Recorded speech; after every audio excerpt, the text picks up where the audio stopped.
السلام علیکم۔ دعا ہے کہ آپ اور میں ایمان اور صحت کی بہترین حالت میں رہیں۔ آج کی تحریر کا آغاز کرتی ہوں، لیکن اس سے پہلے ایک اپیل ہے کہ اس تحریر کو لائک اور شیئر سبسکرائب کر دیں۔ ایک روز میں نے اپنے جگری دوست کو فون کیا اور کہا، آج شام کو میں اپنی بیگم کے ہمراہ تمہارے گھر آؤں گا۔ دوست نے یہ سنتے ہی کہا، مرحبا، خوش آمدید، بڑے اچھے وقت پر یاد کیا۔ میری تم سے ایک چھوٹی سی درخواست ہے۔ میں نے استفسار کیا کہ وہ کیا؟ کہنے لگا، جیسا کہ تم بڑے شہر میں رہتے ہو تو میں چاہتا ہوں کہ تم وہاں سے آتے ہوئے وہاں کی سب سے مشہور اور مہنگی بیکری سے 2 پاؤنڈ کا فریش کیک بھی لیتے آؤ، اور اس کے ساتھ فلاں چاکلیٹ، فلاں بسکٹ اور فلاں جوس بھی لیتے آنا۔ میں نے کہا، کیوں؟ کیا یہ ہماری دعوت کا اہتمام ہے؟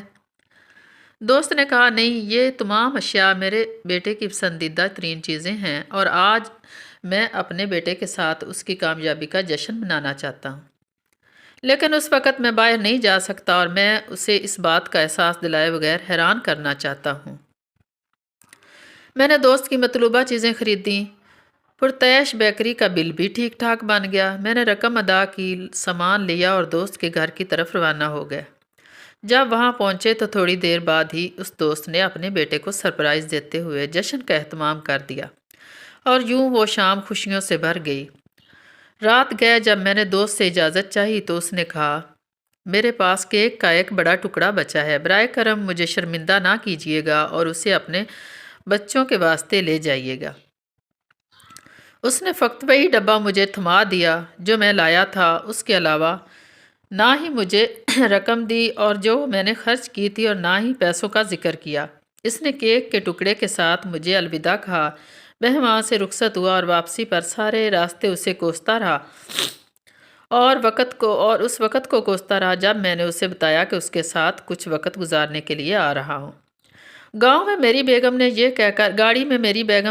نے یہ کہہ کر تسلی دینے کی کوشش کی کہ شاید آپ کا دوست ادائیگی کرنا بھول گیا ہو۔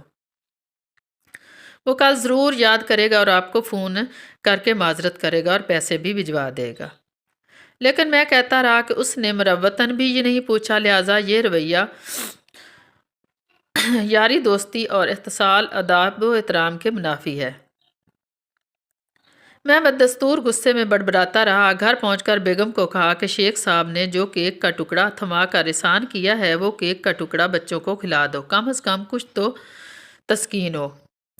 اس نے ڈبہ کھولا تو اس میں کیک کا ایک ٹکڑا اور پوری رقم کے ساتھ شکریہ کا رکا ملا، جس پر یہ الفاظ تحریر تھے، میرے دوست، باوجود اس کے کہ یہ بڑی رقم ہے، مگر میں جانتا ہوں کہ تم مجھ سے کسی بھی صورت میں پیسے نہیں لو گے، اس لیے میں نے تمہارے علم میں لائے بغیر پیسے ڈبے میں رکھ دیے۔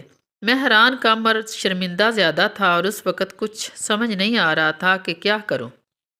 میں نے اپنی بیوی سے پوچھا کہ اس دوران میں نے اپنے دوست کے متعلق جو رائے بنا لی تھی، کیا میں اپنے دوست سے اپنے برے خیالات کی معذرت کروں اور معافی مانگوں؟ اس نے کہا، آپ کے متعلق اس کا جو حسن ظن ہے اسے اس پر قائم رہنے دیں، اور آپ بھی دوسروں کے بارے میں اچھا گمان رکھیں۔